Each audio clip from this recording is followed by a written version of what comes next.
La végétation a toujours été dépendante du climat. Et si vous pensez à la façon dont on étudiait les zones climatiques dans le passé, celles que j'ai apprises quand j'étais au lycée, eh bien, on associait à un climat une végétation.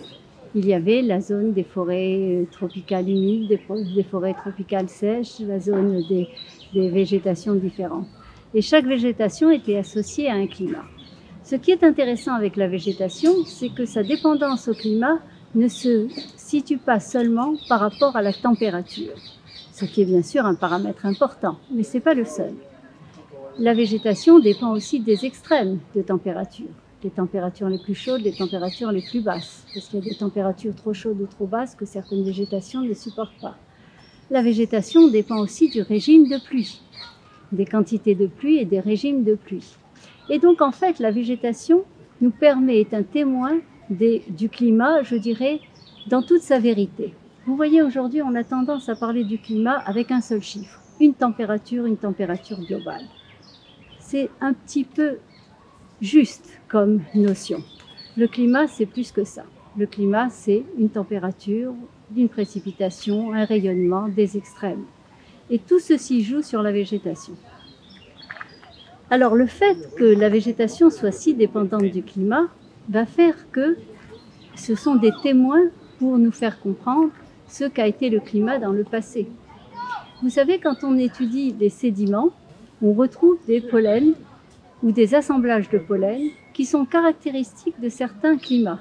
Et c'est ainsi qu'on peut remonter dans le passé en définissant comment était la mousson indienne il y a un certain nombre d'années, comment était le Sahara il y a 5000 ans et quels étaient les climats passés qui ont existé. Et donc cette végétation est essentielle pour définir le climat. Et bien sûr que la végétation est dépendante du climat et est témoin du climat. Tétinger est déjà en train d'acheter des terres en Angleterre parce qu'il veut faire du champagne en Angleterre. Pourquoi? Parce qu'on est en train de changer le climat et que le changement climatique va peut-être permettre de cultiver des vignes qui permettront d'avoir du champagne en Angleterre. Donc il est évident que ce lien végétation et climat est très fort. Alors voyez-vous, quand les jeunes font des manifestations pour parler du climat et pour dire qu'il faut s'en occuper, c'est bien sûr quelque chose de positif.